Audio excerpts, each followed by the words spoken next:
Vamos ler um texto que está em Êxodo, capítulo 11, verso 1. Abra sua Bíblia comigo. Êxodo 11, verso 1. O texto diz o seguinte: Disse o Senhor a Moisés: ainda mais uma praga trarei sobre Faraó e sobre o Egito. Então vos deixará ir daqui. Quando vos deixar, é certo que vos expulsará totalmente. Você conhece a história. O povo hebreu estava sendo escravizado, estava sendo oprimido. Ali no Egito havia a concentração da maldade. O Egito era o puxadinho do inferno. Toda a opressão, toda idolatria, tudo aquilo que as trevas pudessem gerar estava concentrado ali no Egito. E o Egito estava oprimindo o povo de Deus, estava escravizando o povo de Deus. E esse texto que nós lemos diz que Deus enviaria mais uma praga sobre Faraó e sobre o Egito.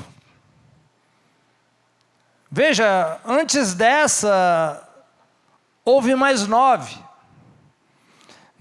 pragas.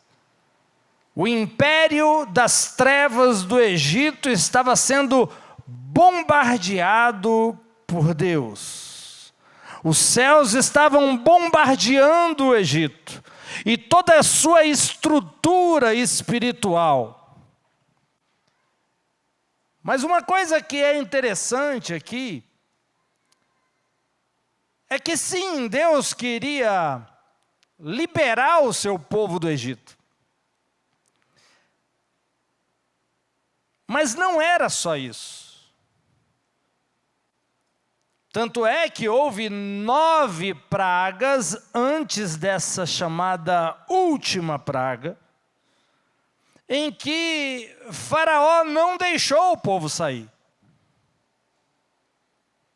E você conhece a história, foi o próprio Deus que endureceu o coração de Faraó.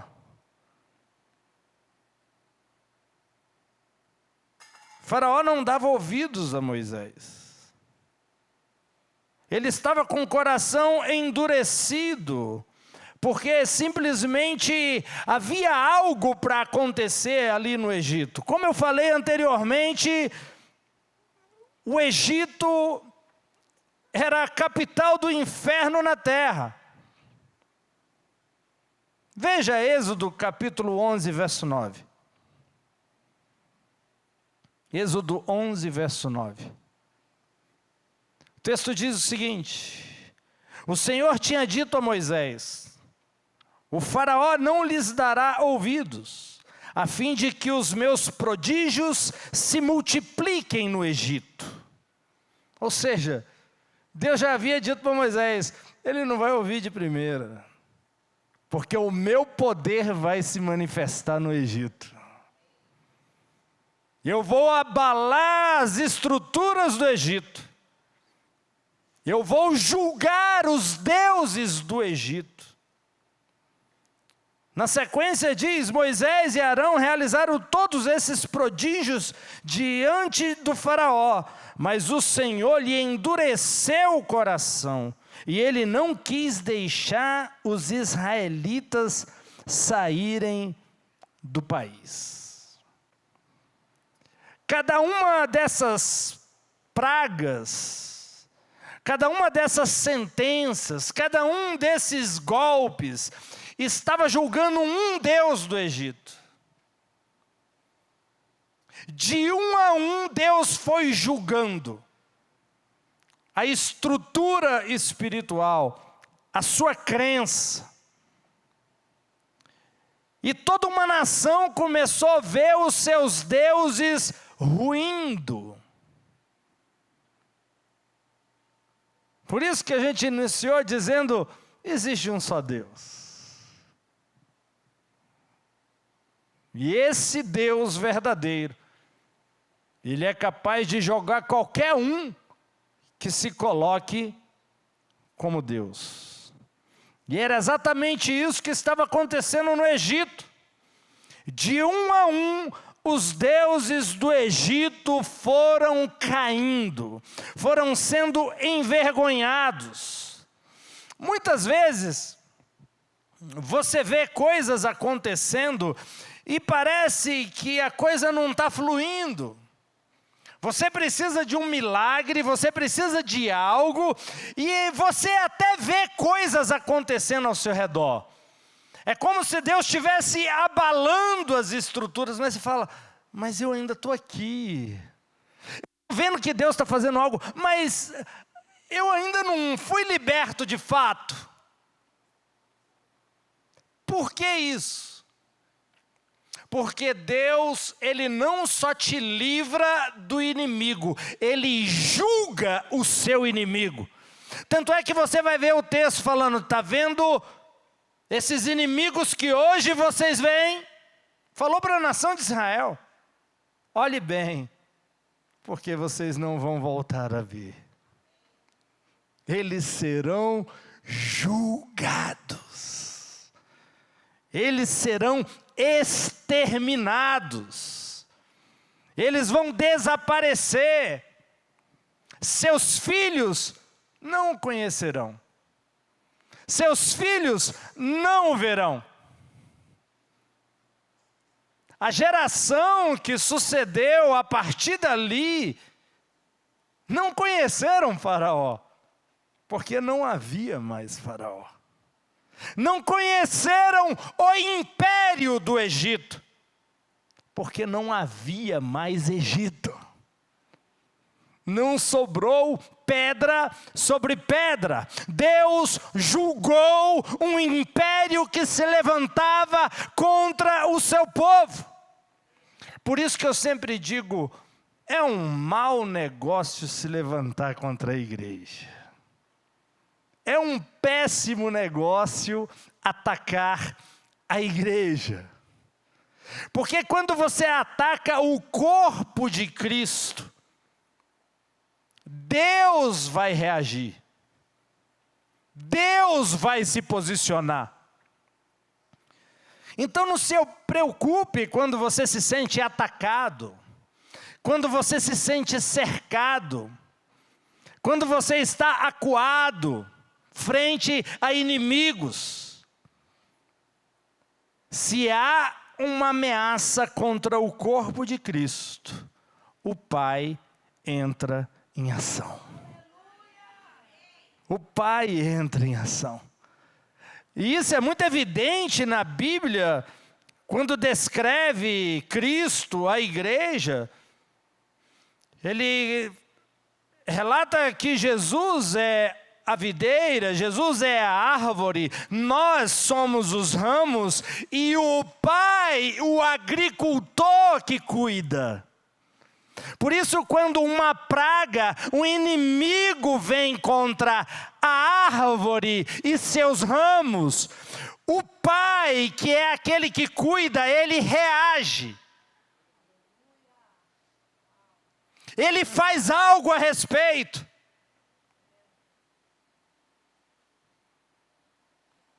Ele julga os inimigos da igreja. Ele julga os inimigos do evangelho. Ele julga os inimigos da verdade. Ele julga os inimigos da palavra. Não fica nada barato. Não fica nada de graça. Atacar a igreja é um péssimo negócio. E ao longo da história você viu que todos que se levantaram contra a igreja, nada puderam fazer contra ela. E ela cresceu muito mais nos momentos de maior perseguição. E essas pessoas que eram até então perseguidores, foram para o saco. Não permanece. Mas o trono do Cordeiro permanece eternamente. Amém? Vem reis, vai reis, mas somente o Rei dos Reis permanece no governo para todo sempre. Amém? Não dá para lutar contra algo que é invencível. Não dá para lutar contra algo que não pode ser derrotado. Esse é o nosso Deus. Esse é o seu poder. Tem alguns inimigos que Deus não dá nem para lutar. Seria uma covardia alguém com tanto poder. Então ele levanta quem? A igreja.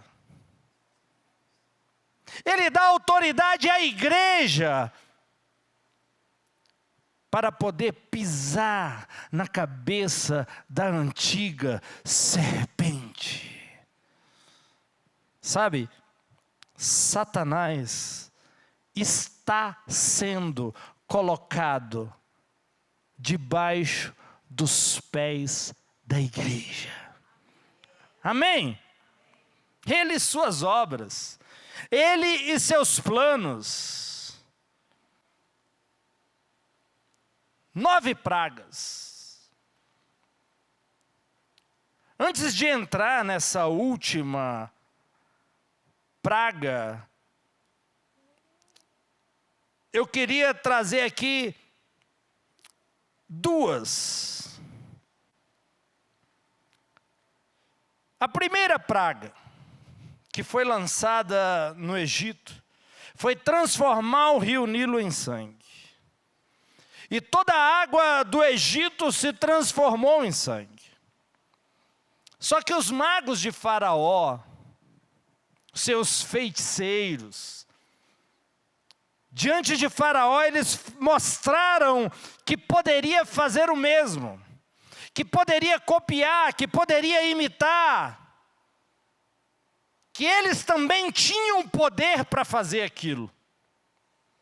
E assim o fizeram. A segunda praga foi a de rãs, que invadiram a casa dos egípcios. Pensa, uma cidade inteira sendo invadida por rã. Ueba. Pensa um bichinho gelado e nojento, rapaz. Já pulou um no meu pé uma vez. O bicho é geladinho. Parece que está molhado, gelado. Ah. Tem gente que pega naquilo, não pega não. Agora imagine um mar de rã invadindo uma cidade. Invadindo um país. Invadindo as casas. Pulando na cama dos egípcios. Na geladeira não tinha. No micro-ondas também não. Mas estava lá na cama, debaixo do cobertor. Não tinha onde esconder, era rã para tudo quanto é lado. Só que os magos de Faraó também mostraram que podia fazer o mesmo. Eles foram lá e falaram, não, isso aqui não, isso aqui a gente também faz.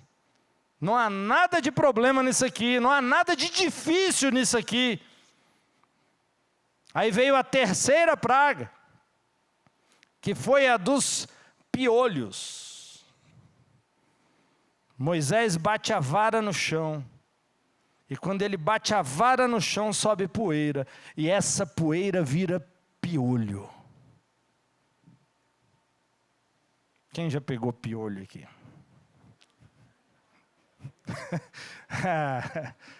Hoje em dia não é tão comum não, mas um tempo atrás, na minha época, rapaz, na escola, tinha umas meninas que iam para a escola, o cabelo era cheio de pontinho branco, cheio de lêndia. Se abrisse o cabelo assim, você pegava um gado lá dentro, gordo, bem criado. Aí a gente passava, qual era o remédio? Aquele pozinho Neucid. Você usou, né? Você conhece, Neucid. Né? Apertava assim, aí saía um buraquinho, ficava... Aí saía um pozinho assim, jogava na cabeça. Isso, não podia cair no olho não. Isso quando não rapava a cabeça. Porque, gente, hoje é moda rapar a cabeça. Tem gente que rapa a cabeça e virou, é um estilo. Naquela época, ninguém rapava a cabeça. Rapou a cabeça, já estava com piolho, né? Te pegaram com a criação aí, com os gadinhos, né? Cheio de piolho. Na escola, quando um pegava, todo mundo pegava. Porque o negocinho que transmitia. E Moisés transforma no Egito poeira em piolho. Pensa, todo mundo se coçando. Só que esse é o ponto. A terceira praga foi um divisor, já foi um aviso do que viria mais para frente. Porque até então, na primeira, os magos, eu faço igual. Na segunda, os magos, eu também consigo fazer. Mas na terceira, os magos disseram, nós não podemos fazer isso, porque isso só pode ser feito pelo dedo de Deus.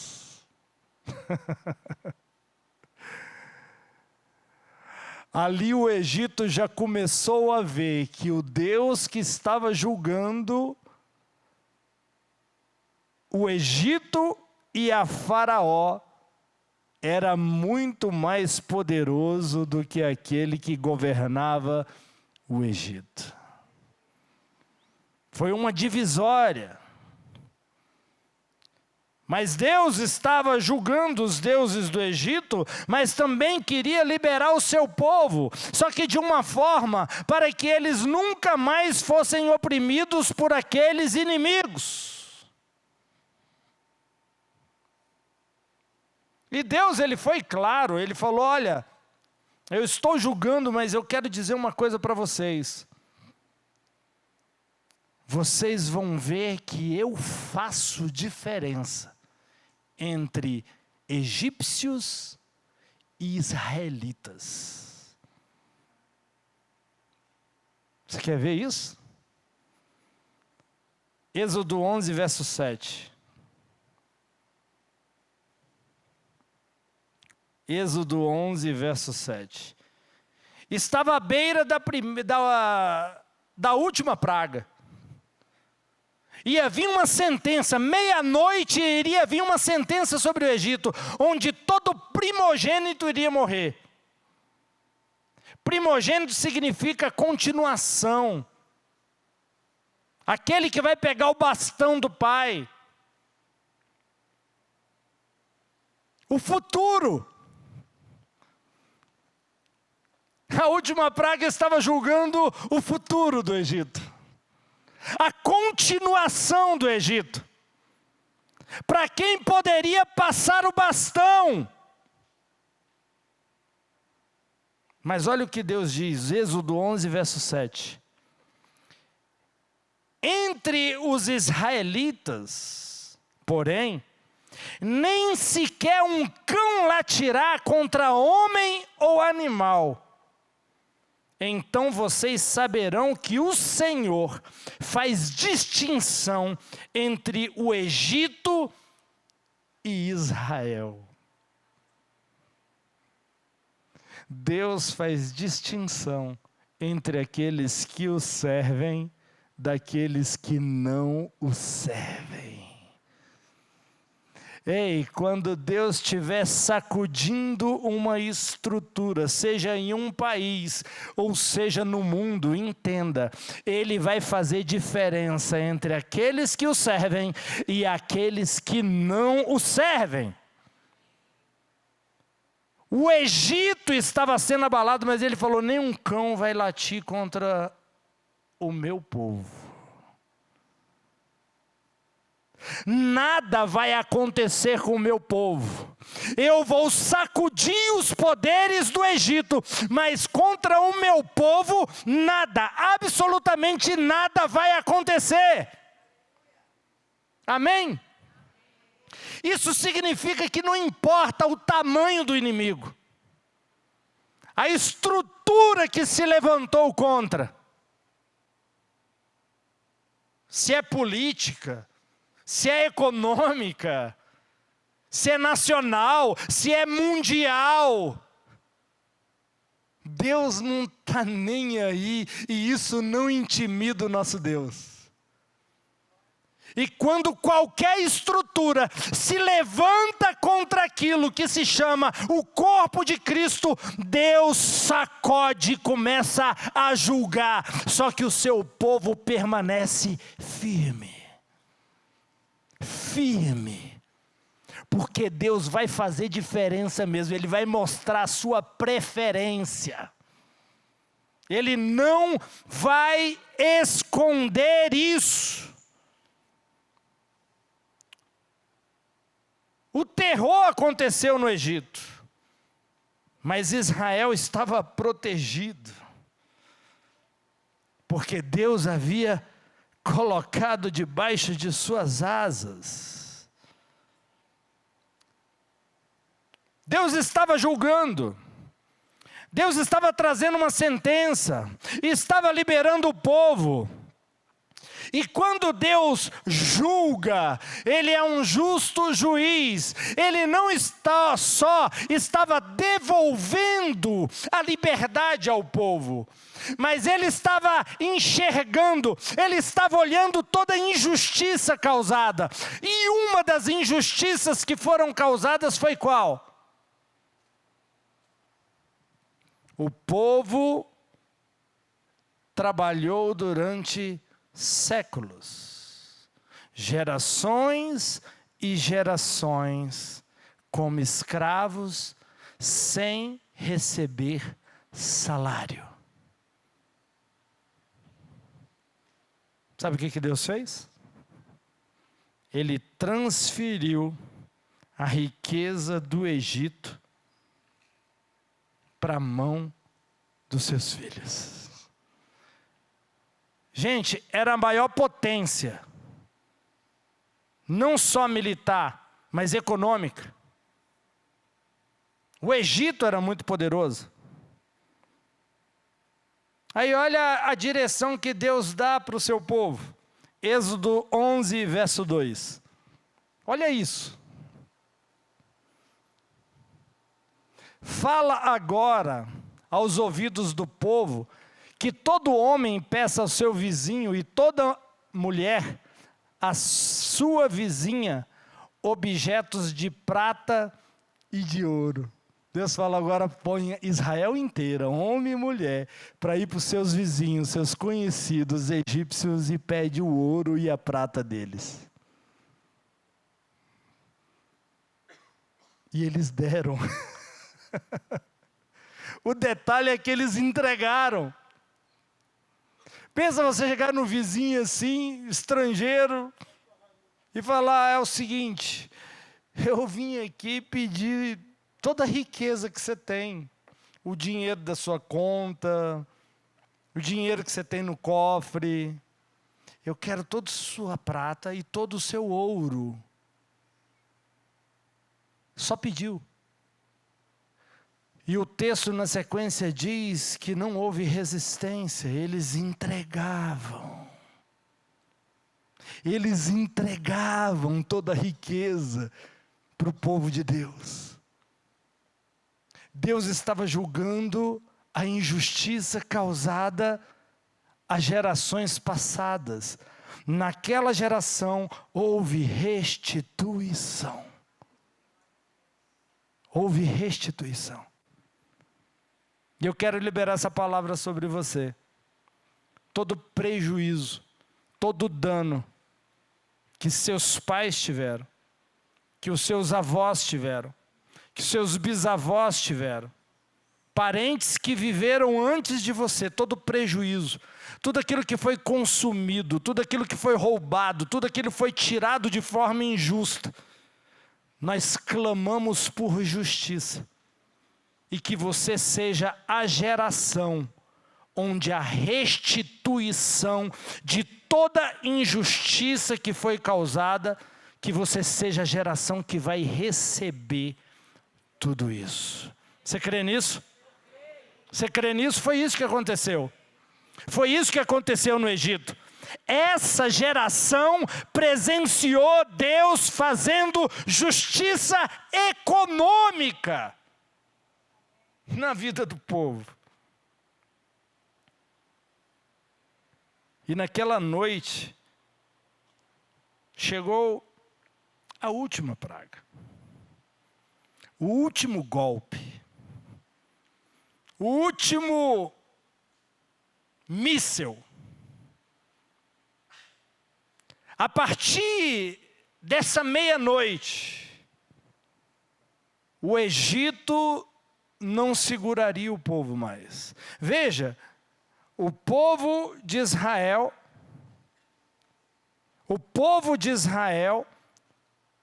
não tinha mais resistência para sair. O texto que nós lemos diz que eles foram expulsos. É tipo assim, pega nosso ouro, pega a nossa prata e some daqui. Porque nós não suportamos mais o que está acontecendo.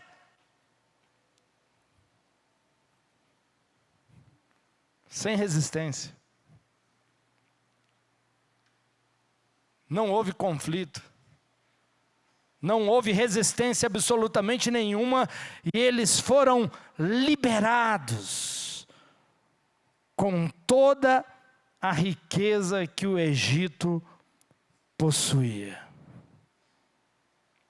O que 9 pragas não foi capaz de fazer. O sacrifício do cordeiro foi.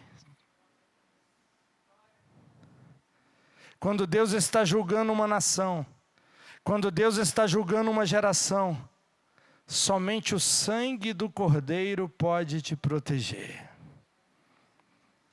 Somente o sangue do cordeiro vai poder te guardar. E foi isso que aconteceu ali. A direção era: pegue um cordeiro para si e para a sua casa. Sacrifique-o. Passe seu sangue nos umbrais da porta, das janelas. Entre para dentro da casa e ali vocês se alimentem do cordeiro, toda a família. Porque eu estou colocando um ponto final na maldade. Estou iniciando uma nova estação. Só o cordeiro pode iniciar um novo dia.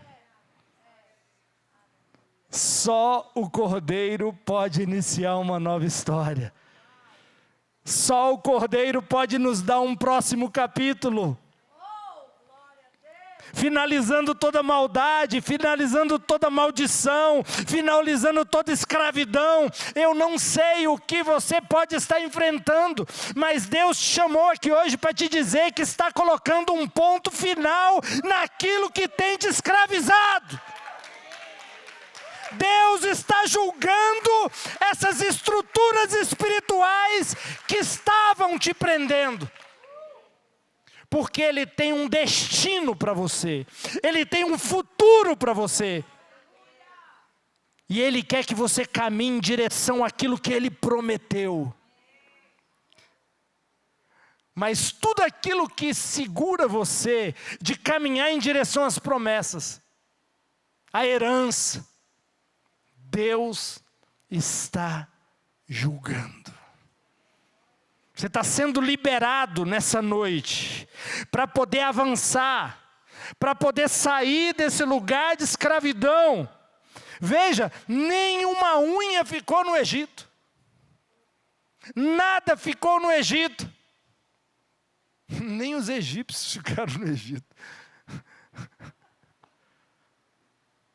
Todo império, todo poder foi afogado no Mar Vermelho. Deus finalizou. Deus está finalizando esse inimigo. Pode ser uma enfermidade que a medicina diz que não tem cura.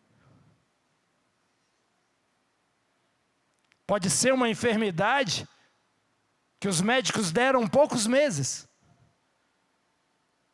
Mas não importa o que o Egito fala. Não importa o que o faraó está dizendo. O que importa é que Deus está julgando aquilo que te prende, aquilo que te escraviza.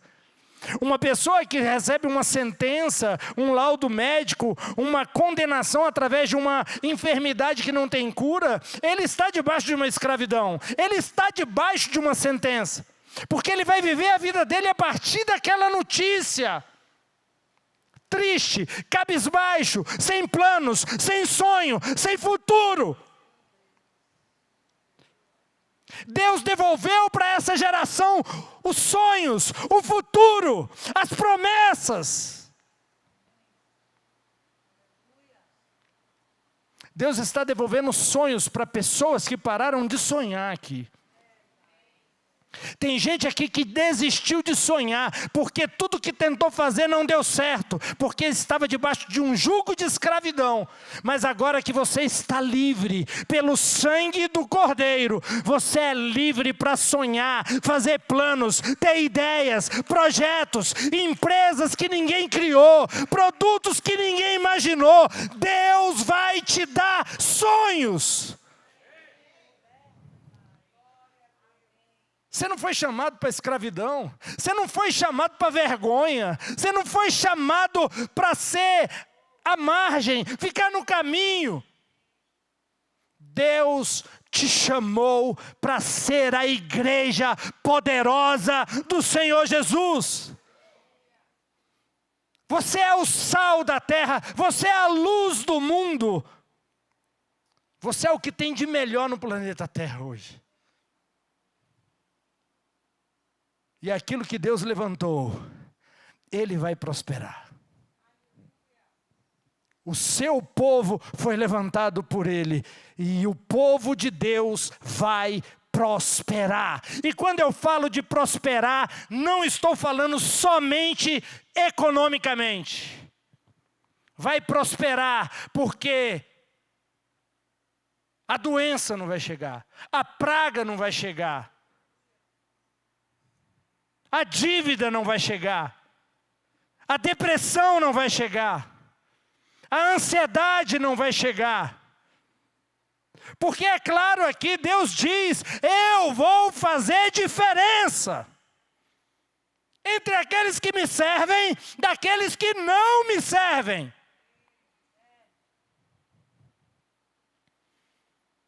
Deus vai tratar você de forma diferenciada. Fala para a pessoa do lado aí.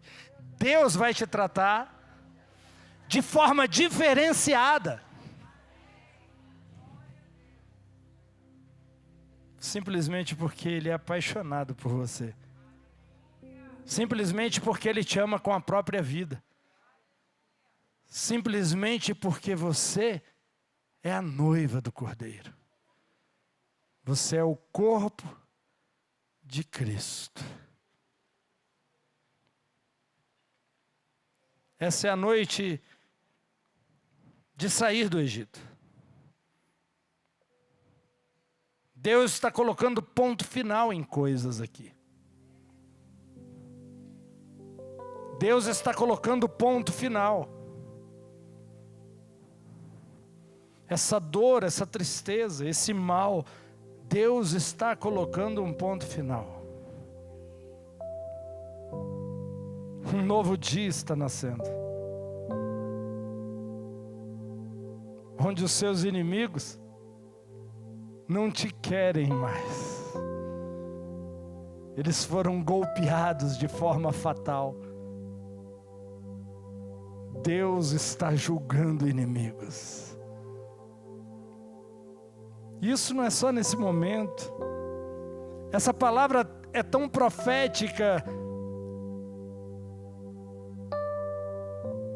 que é para isso que está caminhando toda a história. Após o Cordeiro ressuscitar e se assentar à direita de Deus, ele executa o trabalho da cruz, do plano de redenção e se assenta. E ao se assentar, uma posição de obra acabada, de trabalho finalizado, o texto vai dizer que o Pai, o Cordeiro está assentado, a igreja está assentado com o Cordeiro, e o Pai está colocando de um a um dos inimigos debaixo dos pés do Cordeiro e da sua igreja.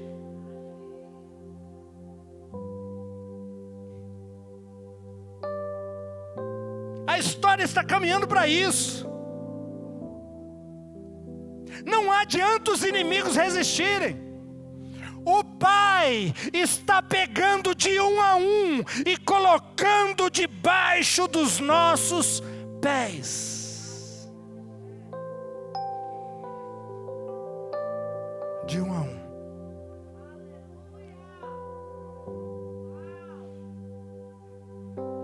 E Apocalipse, o livro do fim, vai dizer que o último inimigo a ser colocado é a morte. E no dia que isso acontecer, o mortal se reveste da imortalidade. Você recebe um corpo como o corpo de Cristo e vai viver para todo sempre. Ei, ninguém pode impedir esse futuro que já está acontecendo. Estamos caminhando em direção à eternidade e o plano executado pelo Cordeiro na cruz. A igreja vence. A igreja é vencedora. Ninguém pode derrotar a igreja do Senhor Jesus. Ninguém nunca parou. E eu acho que é isso aí o louvor. Ninguém pode parar a igreja. Ela está me olhando com o olho arregalado.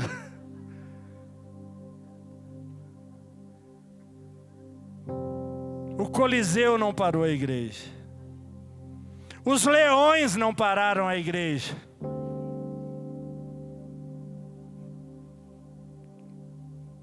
Nem políticos vão parar a igreja.